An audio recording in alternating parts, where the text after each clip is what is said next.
नमस्कार दोस्तों, welcome back to my channel. हाजिर हूँ एक और नए वीडियो के साथ और यहाँ पर दोस्तों बात करेंगे पावर फाइनेंस कॉर्पोरेशन लिमिटेड के बारे में। गवर्नमेंट ऑफ इंडिया का एक स्टॉक है, तो इस स्टॉक के बारे में बात करेंगे।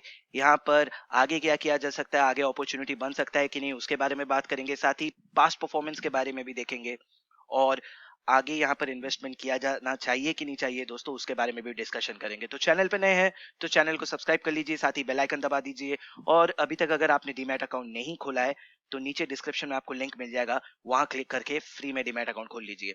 तो दोस्तों power finance corporation government stock है, लार्ज कैप श्रेणी का स्टॉक है। और यहाँ पर दोस्तों अगर आप इसके थोड़ा डिटेल्स को देखेंगे तो नवरत्न कंपनी है। It enjoys the status of Navratna company.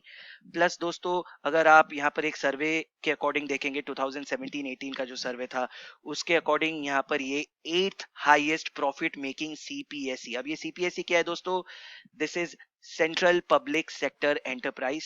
Just like PSU दोस्तों, आप सीपीएससी होता है, सीपीएसयू होता है, तो this is under central government और ये 8th हाईएस्ट प्रॉफिट मेकिंग है अकॉर्डिंग टू 2017-18। हालांकि यहाँ पर अगर 2018-19 में देखेंगे तो यहाँ आपको 7th नंबर पे ये दिखाई देगा। टॉप पे कौन कौन है? ये सब स्टॉक दोस्तों आपको शेयर मार्केट में दिख जाएंगे। ये सारे कंपनी के स्टॉक शेयर मार्केट में लिस्टेड है।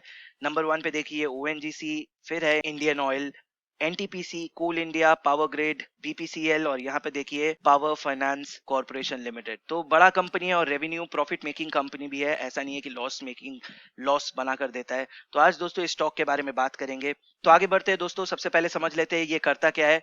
तो दोस्तों this company is engaged in extending financial assistance to power sector. तो पावर सेक्टर में फाइनेंस करता है और ये NBFC non banking finance company हिसाब से भी रजिस्टर्ड है with reserve bank of India as an infrastructure finance company. तो ये इंफ्रास्ट्रक्चर फाइनेंस कंपनी के हिसाब से भी रजिस्टर्ड है। मार्केट कैप देखिए दोस्तों, 23,000 करोड़ का मार्केट कैप है। अभी फिलहाल करंट प्राइस 88 का है।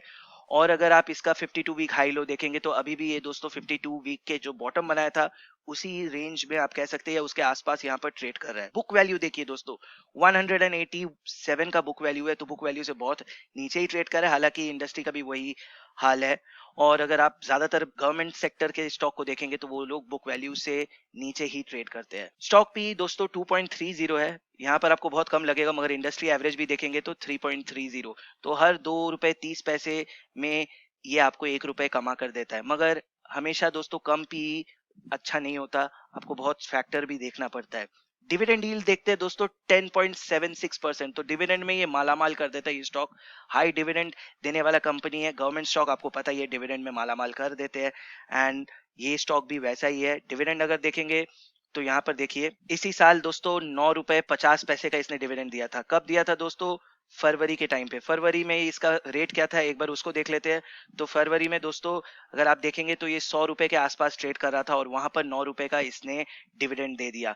तो लगभग यहाँ पर दोस्तों 9% 10% का डिविडेंड इसने दे दिया। और ये लगभग देता है, 2019 में इसने डिविडेंड नहीं दिया। अगर पूरा साल को कैलेंडर ईयर हिसाब से देखेंगे तो इसने डिविडेंड नहीं दिया। हालांकि जिस टाइम पे डिविडेंड दिया तो फाइनेंशियल ईयर में ये इंक्लूड होता है, मगर ये हर बार डिविडेंड देता रहता है और डिविडेंड में मालामाल कर देता है। फिगर देखिए 6 रुपए 5 रुपए, यहाँ पर 4.5 रुपए, 8 रुपए 80 पैसे। तो हर बार ये जबरदस्त डिविडेंड देता रहता है। आगे बढ़ते हैं दोस्तों, यहाँ पर return on capital employed 8.91%, return on equity 19.64%, sales growth 31% का सेल्स ग्रोथ है। और अगर यहाँ पे आप प्रॉफिट ग्रोथ देखेंगे तो लास्ट एक साल का आपको नेगेटिव दिखाई देगा, मगर यहाँ पर 3 साल का भी अट्रैक्टिव है, 61% का प्रॉफिट ग्रोथ है। प्रमोटर होल्डिंग देखते हैं दोस्तों 55.99 यानी लगभग 56% का प्रमोटर होल्डिंग है।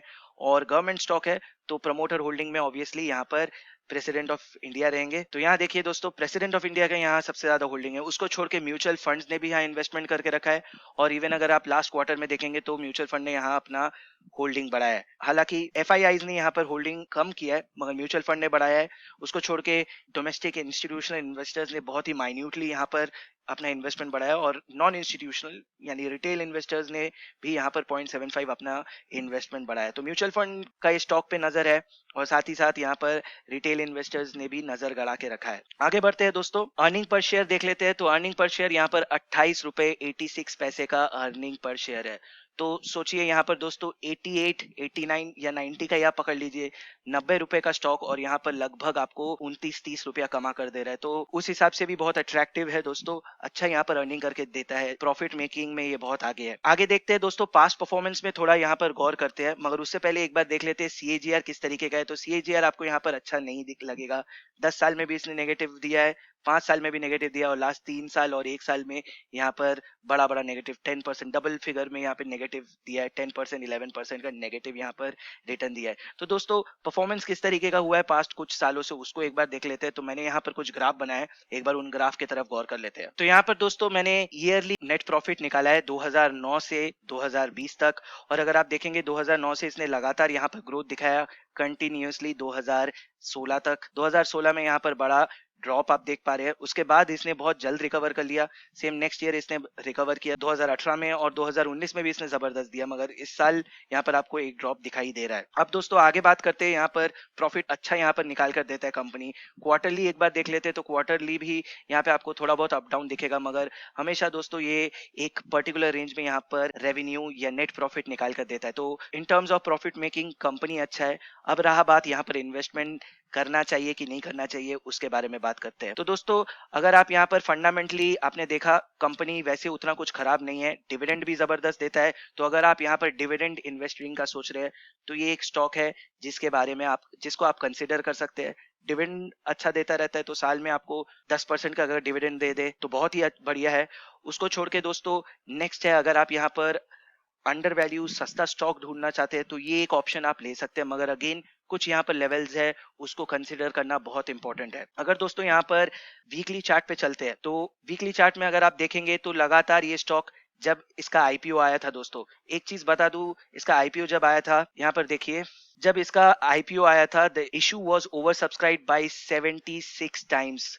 तो 76 टाइम्स यहाँ पर ज्यादा लोगों ने सब्सक्राइब किया था इसके आईपीओ को। तो जबरदस्त इसका आईपीओ लॉन्च हुआ था 2007 में, तो ये चीज याद रखिएगा। चलिए उसके बाद से चलते हैं, तो 2007 से अगर आप देखेंगे 2008 तक इसने जबरदस्त परफॉर्मेंस दिया। यहाँ देखिए 50 से इसने 150 तक का लेवल इसने टच कर दिया था, तो 3 गुना यहाँ पर पैसा हो गया था। मगर उसके बाद से दोस्तों ये लगातार यहाँ पर ऊपर नीचे करता रहा, और अगर आप देखेंगे तो दोस्तों अभी फिलहाल ये एक इसी रेंज में अटका हुआ है, और ये रेंज से ऊपर नहीं निकल पा रहा है। हालांकि बहुत बार ट्राई कर रहा है, मगर मुझे नहीं लगता दोस्तों, अगर आप यहाँ पर 170-80 का टारगेट लेकर चलना चाहते हैं विद इन नेक्स्ट 2-3 ईयर्स, तो मुझे नहीं लगता ये अभी फिलहाल अचीवेबल है। अगर आप यहाँ पर दोस्तों डिविडेंड इन्वेस्टिंग करना चाहते हैं, तो मैं सजेस्ट करूंगा ये अच्छा स्टॉक है। यहाँ पर तो आप धीरे धीरे इन्वेस्टमेंट कर सकते हैं ड्रॉप का फायदा उठाकर, और यहाँ पर आप डिविडेंड अर्न कर सकते हैं। रहा बात रिटर्न का कितना दूर तक जा सकता है, तो दोस्तों फिलहाल जिस तरीके से लास्ट कुछ दिनों से इसका प्राइस गिरा है, अगर आप देखेंगे यहाँ पर 1 डे के चार्ट में, तो यहाँ पर देखिए दोस्तों रिजल्ट इसका आया